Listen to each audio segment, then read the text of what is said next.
हो सकता है हमारी तादाद कम हो सकता है हमारे मेंबर्स कम हो, लेकिन अल्लाह ने, इस कॉन्स्टिट्यूशन ने इतना उनको जहन दिया है, इतनी हिम्मत दी है कि इस इतने बड़े जालिम को, ये वक्त के फिरौन को रोकने वाली अगर तहरीक का नाम है तो वो SDPI है। इलेक्शन में तो आने वाले बहुत सारे लोग हैं, इलेक्शन में वोट मांगने आने वाले बहुत सारी फहरिस्त आपके दहलीजों में रहेगी, लेकिन वो कैटेगरी हमारी कैटेगरी नहीं है। हमने इस कौम के लिए जब जरूरत पड़ी खून दिया है। जिंदाबाद जिंदाबाद जिंदाबाद जिंदाबाद जिंदाबाद।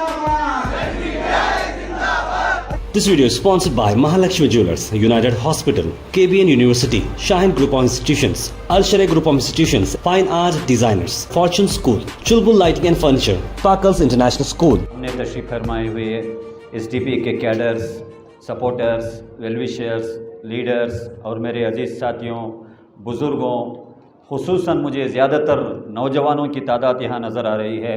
नौजवान, ज़िंदा दिल नौजवान साथियों, अस्सलामु अलैकुम व रहमतुल्लाहि व बरकातहू। मैं आपका ज़्यादा लंबा टाइम लेने वाला नहीं हूँ। मुझे मालूम है रमज़ान का महीना है, इफ्तियार होते ही आप लोग यहाँ आके बैठे हैं, अभी ठीक से खाना भी तनावुल नहीं किए, लेकिन हमारे बुराने पर लब्बैक के यहाँ आके बैठे हैं, तो तरावी से पहले हमें इसको कंक्लूड करना है। तो दो चार बातें ऐसे हैं जो बातों को मैं आपके दिलों तक पहुंचाना चाहता हूं, सिर्फ दिमाग तक नहीं, दिलों तक पहुंचाना चाहता हूं। अगर मेरी उर्दू सही है, मेरी दक्कनी उर्दू तो नहीं है, कन्नड़ में मैं बहुत अच्छा बोल सकता हूं, लेकिन उतना समझ में आपको नहीं आता बोल के मुझे यहाँ पर डायरेक्शन दिए, तो उर्दू में बात करने की कोशिश करूँगा। लेकिन बिल आखिर दो चार बातें हैं जो आपके दिलों तक मुझे पहुँचाना है। सबक फिर पढ़ सदाकत का, शुजाअत का, अदालत का। सबक फिर पढ़ सदाकत का, शुजाअत का, अदालत का, लिया जाएगा तुझसे काम दुनिया की इमामत का। लिया जाएगा तुझसे काम दुनिया की इमामत का।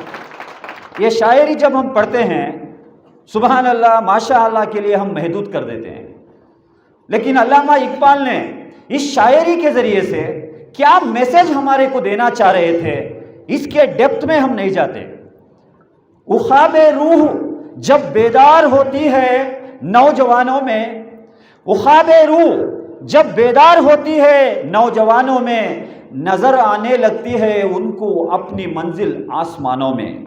कितना बड़ा एक शेर है, क्या मतलब वाला शेर है, लेकिन हम इसको समझते नहीं, इसको समझते नहीं। देखिए, बात करेंगे तो रात गुजर जाएगी, बात ख़त्म नहीं होगी।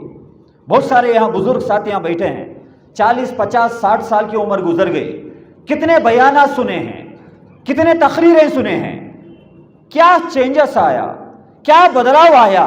अगर इसको हम थोड़ा अपने गिरेबान में जान के देखेंगे, बहुत कम लोग ऐसे होते हैं उसमें समझकर काम करने वाले, और समझदार जो लोग हैं उनको इशारा काफ़ी है, उनको बड़े बड़े तकरीरों की ज़रूरत नहीं है। तो आज जिस माहौल में हम यहाँ ज़िंदगी कर रहे हैं, ये मुल्क एक डेमोक्रेटिक कंट्री है, ये जमहूरी निज़ाम यहाँ पर है। ये डेमोक्रेटिक सिस्टम को अगर हम नहीं समझेंगे तो हम गफलत में आ जाएंगे। हमें यह समझना है, इंडिया में, इंडिया की बात बाद में करेंगे, कर्नाटक की बात करूँगा मैं। कर्नाटक में जो सिस्टम है वो डेमोक्रेटिक सिस्टम है। यहाँ पर 5 साल में एक मर्तबा यहाँ पर इलेक्शंस आते हैं, 5 साल में एक मर्तबा हमारे नुमाइंदों को चुनने वाला बेहतरीन हुकूक जो वोट बाबा साहेब अम्बेडकर ने कॉन्स्टिट्यूशनल जो राइट्स हमें दिया, वो राइट्स को 5 साल में एक मर्तबा हम सही इस्तेमाल नहीं करेंगे तो आने वाले 5 साल हम गुलामी में ही जिंदगी करना है। जो राइट टाइम इसको सही इस्तेमाल करने का वो इलेक्शन के टाइम ही है, लेकिन हमारी मजबूरी है। हमारे साथी उधर कैमरामैन को देख रहे हैं, मैं आपसे मुखातिब होने आया हूं। यही प्रॉब्लम है हमारा, जिस टाइम में जहां पर तवज्जो नहीं देते तो इसके जो नुकसानात हैं पूरी कौम को भुगतना पड़ता है। हमें आज चौकन्ना हो जाना है। इस बार के इलेक्शन में पिछली दोहराई गई गलती इस बार हम नहीं दोहराएंगे। इस बार हम बड़े होश और हवास के साथ जो डेमोक्रेटिक राइट्स है उसको सही लोगों के हक में हम अदा करेंगे। ये डिसीजन यहां बैठे हुए लोग आज अगर ले लेंगे तो बदलाव जरूर आएगा। Social democratic party of India ये ऐसी कोई एक तंजीम नहीं है, ऐसी कोई जमात नहीं है कि सिर्फ बातें करने वाली जमात नहीं है। हमने पिछले 13 साल में जो इम्पॉसिबल चीजें थे उसको पॉसिबल प्रूव करके बताया है। ये social democratic party of India है। जब हमने पहला सफर तय किया था 2013 में, पहली बार हमने जब फील्ड में आया 2009 में, सॉरी, पहला इलेक्शन हमारे सामने आया, तब हमारा अकाउंट 0 था। एक भी हमारे अकाउंट में नुमाइंदे नहीं थे। अल्हम्दुलिल्लाह सुम्मा अल्हम्दुलिल्लाह, सिर्फ 13 साल के सफर में 300+ इलेक्टेड रिप्रेजेंटेटिव्स आज social democratic party of India के जीते हैं। ये हमारा अचीवमेंट है। और ये जितने भी जीते हैं, ये जो सियासतदान नहीं हैं, ये सियासतदान नहीं है, कोई खानदानी सियासतदान नहीं, कोई खानदानी रईस नहीं, ये पूरे लोग आप जैसे और मेरे जैसे कॉमन पीपल हैं, कॉमन पीपल, सादा सीधा लोग हैं। लेकिन ये जो लोग यहाँ पर जीत के आए, उनके दिलों में, उनके जहनों में एक चीज थी, अगर मैं ये सियासत में आऊंगा, सियासत के जरिए से ये कौम की और इस समाज की खिदमत करना, ये नीयत थी उनमें, तो अल्लाह ने उनको रिजल्ट दिया। अल्हम्दुलिल्लाह जीत के कामयाब कर हुए और खिदमतें अंजाम दे रहे हैं। असल में सियासत, ये सियासत एक बिजनेस नहीं है। सियासत का मतलब ही है खिदमत खल्क। अगर एक बेवा औरत को महीना 1000 रुपए पेंशन मिलना है, हमारे गवर्नमेंट के बहुत सारे स्कीम हैं। अगर एक हैंडीकैप है, हैंडीकैप को हर महीना 700 रुपए उसको हैंडीकैप पेंशन बैंक में मिलना है। अगर मौजूदा सियासतदान के पास आप जाएंगे, वो हैंडीकैप पेंशन लेने के लिए 5000 रुपए रिश्वत देना पड़ेगा, क्योंकि उसके लिए एक ऑर्डर कॉपी चाहिए, उसका एक प्रोसेस है। अगर वो सियासतदान 1 रुपया भी उससे मुआवजा लिए बगैर, रिश्वत लिए बगैर, अगर वो हैंडीकैप, वो बेवा औरत को पेंशन देने वाला एक स्कीम वो लेके देगा, तो इसको बोलते हैं खिदमत खल्क, इसको बोलते हैं इबादत, इसको बोलते हैं अल्लाह और रसूल को राजी करने वाला काम। कर्नाटक के विधानसभा में यही लिखा गया, सरकाರದ ಕೆಲಸ ದೇವರ ಕೆಲಸ, सरकाರದ ಕೆಲಸ देवर ಕೆಲಸ। कब अल्लाह आपसे खुश होगा? जो मजलूम हैं, जो मुस्तहिक लोग हैं, उनके हुकूक को उनको दिलाने का काम अगर आप करेंगे, तब आपका रब आपसे खुश होगा, तब आपका अल्लाह आपसे खुश होगा। अगर उसके लिए आप रिश्वत मांगेंगे, क्या अल्लाह आपसे खुश होगा? क्या आपका रब, आपका खालिक आपसे खुश होगा? तो ये सियासत को चंद लोग आकर बिजनेस बना लिए हैं। अगर ये लोगों को, इनको सही रास्ते में लाना है, तो नेक सोच रखने वाले, सही सोच रखने वाले, वो पॉलिसी मेकिंग बॉडी में जाना पड़ेगा। अभी 224 एमएलए हैं कर्नाटक की असेंबली में। क्या एसडीपीआई की इतनी ताकत है कि 224 में भी इलेक्शन में नुमाइंदों को फील्ड में उतार सके? नहीं, हम वो गफलत में नहीं हैं। हम जमीनी सतह पर काम करने वाले लोग हैं। हम साल के 365 दिन भी सियासत करते हैं। सिर्फ इलेक्शन के दौरान हम ना वोट के लिए नहीं जाएंगे, साल के 365 दिन भी, अगर वो रात के 12 बजे क्यों ना हो, सुबह के 4 बजे क्यों ना हो, हमारा एक भी कार्यकर्ता उस इलाके में मौजूद है। वहां पर कोई मजलूम के ऊपर जुल्म ढाया जाता है, वो जुल्म को रोकने के लिए उठ खड़ा होगा। ये हमारी सियासत है। इलेक्शन में तो आने वाले बहुत सारे लोग हैं, इलेक्शन में वोट मांगने आने वाले बहुत सारी फहरिस्त आपके दहलीजों में रहेगी, लेकिन वो कैटेगरी हमारी कैटेगरी नहीं है। हमने इस कौम के लिए जब जरूरत पड़ी खून दिया है, जब जरूरत पड़ी जेल जाने के लिए हम तैयार हुए, जब जरूरत पड़ी पुलिस की लाठी खाने के लिए हम तैयार हुए, जब जरूरत पड़ी इस कौम के लाश उठाने के लिए हम तैयार हुए। ये social democratic party of India vote के लिए नहीं करी, ये हमारी जिम्मेदारी है। एक इंसान होने के नाते, एक इंसान के काम आना एक इंसान का फर्ज है। हमारा मजहब हमें सिखाया, ये मजहब के सिखाने के बलबूते पर वो काम को हमने अंजाम दिया। सिर्फ कोरोना जैसी वबा में 10,000 से ज्यादा बॉडीज का बरियल वर्क हमने किया, कोई जात को नहीं देखा, उन्हें क्रिश्चियन है, उन्हें मुस्लिम है, उन्हें दलित है, उन्हें हिंदू है, ये हमारे लिए जरूरी नहीं था। जब कर्नाटक के बल्लारी जिले में जेसीबी के जरिए से एक मैयत का दफन किया गया, हमारे स्टेट प्रेसिडेंट डिसीजन लिए आइंदा कर्नाटक के किसी भी कोने में आइंदा कोई भी कोरोना की वजह से एक मौत होती है, अगर हमारा कार्यकर्ता वहां मौजूद है, जेसीबी के जरिए से उसका लास्ट राइट नहीं होना, वीपी किट डालकर वो उसका लास्ट राइट्स उसको करना। तो ये डिसीजन के मुताबिक हमने फील्ड में उतरा। हाँ, लोग तो बहुत डरे हुए थे, बाप की लाश उठाने के लिए बेटा तैयार नहीं था, माँ की लाश देखने के लिए बेटी तैयार नहीं थी। ऐसी कौन सी जो ताकत थी कि एसडीपी के कार्यकर्ता को कोरोना जैसी वबा में भी खुदाबंदे खुदूद के डर के अलावा वो मैयतों को मदफून करने के लिए अगर कोई स्पिरिट मिला, वो स्पिरिट हमारा यही था कि खिदमत खल्क, वही खिदमत खल्क करने के लिए हम सियासत में भी आए हैं। तो हमारी सियासत को समझो, हम सियासत को एक मकसद के लिए आए हुए लोग हैं, मजबूरन इस बहुत सारे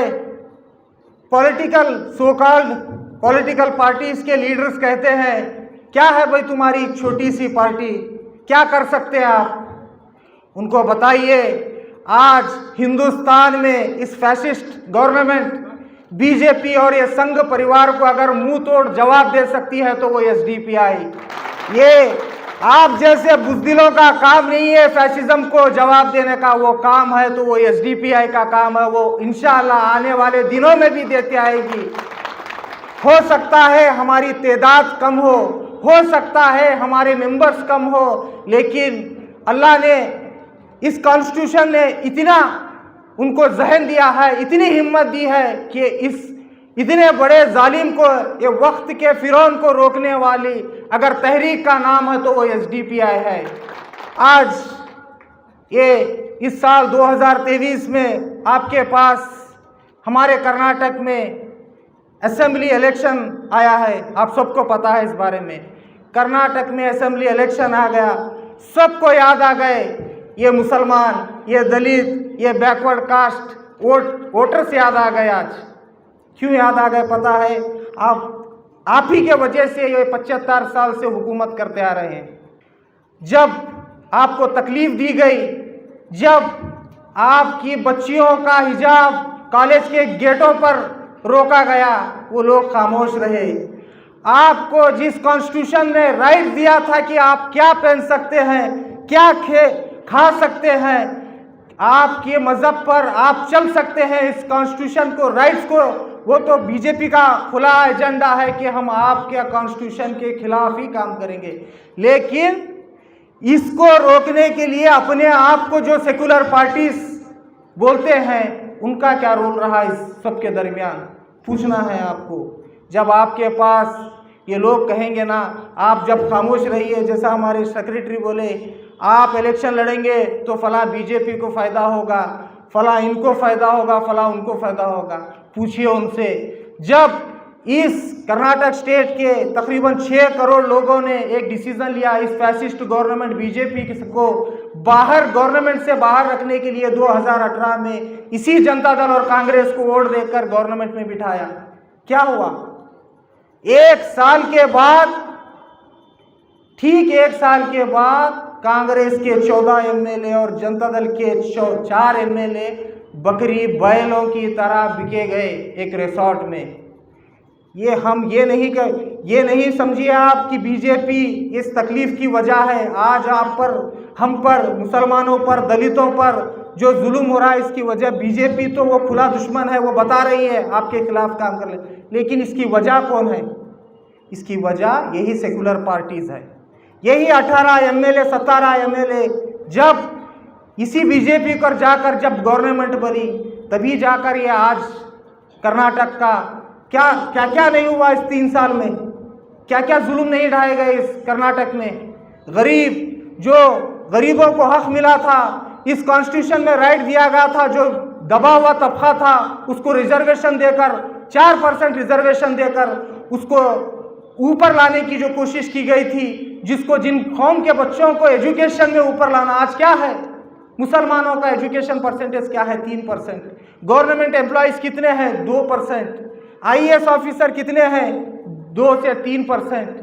जजेस कितने हैं आपके पास? 2%। इन सब को दूर रख के लिए जो कॉन्स्टिट्यूशन में इक्वलिटी का काम किया गया था, उसको भरपाई करने के लिए इस देश में मुसलमानों को रिजर्वेशन दिया था, उसको खुलेआम बीजेपी ने ख़त्म कर दिया कर्नाटक में। वो तो उनका एजेंडा था, उनको हम उंगली नहीं उठा सकते, वो तो दुश्मन है। लेकिन जो आपको आपका लीडर बोलकर आपका वोट लिए थे, उन्होंने क्या करे आपके लिए? कितने ऐसे लोग हैं, कितने ऐसे सोकाल पार्टीज के लीडर हैं जो आपके लिए आवाज़ उठाए? ये सोचना है मेरे भाई। जब आपके दरवाजे पर इलेक्शन पे आएंगे वोट मांगने, पूछना है जब हमारे अज़ां का मसला हुआ कहाँ थे आप? जब हमारी बच्चियों का जो कॉन्स्टिट्यूशन में राइट दिया गया था सर पर दुपट्टा पहनने का, उसको निकाला गया, कहाँ थे आप?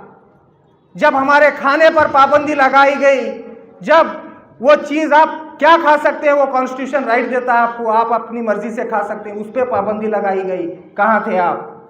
दलितों पर 18 कितने होते अनगिनत। इस देश को सबसे बेहतरीन दुनिया में कॉन्स्टिट्यूशन देने वाले डॉक्टर भीमराव अंबेडकर, उनका अपमान किया गया, आप कहाँ थे? इस देश का कॉन्स्टिट्यूशन को बदलकर हिंदू राष्ट्र बनाने की जब बात हुई कर्नाटक में, बीजेपी ने, आपने आवाज़ नहीं उठाई। आपने आवाज़ कब उठाई पता है? जब आपके पार्टी के प्रेसिडेंट को एक ईडी की नोटिस मिलती है तो आप सड़कों पर आते हैं। जब आपके पार्टी के कोई लीडर को अरेस्ट किया जाता है, जब आप सड़कों पर आते हैं। लेकिन जिस लोगों ने आपको, करोड़ों लोगों ने आपको वोट देकर इख्तिदार पे बिठाया, 75 साल से आपको पाल पोस कर बड़ा किया, आपने कभी उनके लिए आवाज़ नहीं उठाया। मैं स्टेट की तो बहुत बोल चुका, आपकी लोकल पॉलिटिक्स लीजिए, क्या है? कल तक जो लोग सेकुलर थे आज बीजेपी में जाकर कम्युनल हो गए वो लोग। आप अपने मोहल्लों का देखिए, जायजा लीजिए, जो लीडर्स आते हैं उनको बताइए, आपके मोहल्लों के जो मुस्लिम और दलित डोमिनेट मुस्लिम एरियाज हैं, दलित वार्ड्स हैं, बताइए उनको नाली का इंतज़ाम, रोडों का, ये आपको फिक्र करना है। और यही फिक्र के साथ social democratic party of India का हाथ मजबूत करना है। आने वाले दिनों में इंशाअल्लाह मैं स्टेट के इलेक्शन इंचार्ज यहाँ पर मौजूद है, स्टेट के सेक्रेटरी भी मौजूद है, मैं उनसे हमारे डिस्ट्रिक्ट वर्किंग कमेटी की तरफ से और मेरी ज़ाती तौर पे मैं अपील करता हूँ कि यहाँ पर भी एसडीपीआई के कैंडिडेट एक देकर यहाँ पर आने वाली ये जो हक और बातिल की जो लड़ाई है उसमें एक पॉलिटिकली एम्पावरमेंट करने का काम मैं डिमांड करता हूं कि यहाँ कर एमएलए कॉन्टेस्ट करे, यहाँ कर किसी को कैंडिडेट डिक्लेयर करे जल्द से जल्द। आने वाले दिनों में वक्त की कमी है, वरना बोलने के लिए बहुत कुछ है, लोकल सियासत को लेकर, स्टेट की सियासत को लेकर। इंशाल्लाह बाकी की चीज़ बहुत सारी बातें हमारे और जिम्मेदार है, बात करेंगे। मैं अपना ज़्यादा वक्त नहीं लेते हुए अपनी बात को ख़त्म करता हूँ। वाखिर दावाना वल्हम्दुलिल्लाह। This video is sponsored by Mahalakshmi Jewelers, United Hospital, KBN University, Shaheen Group of Institutions, Al-Sharia Group of Institutions, Fine Art Designers, Fortune School, Chulbul Lighting and Furniture, Parkles International School.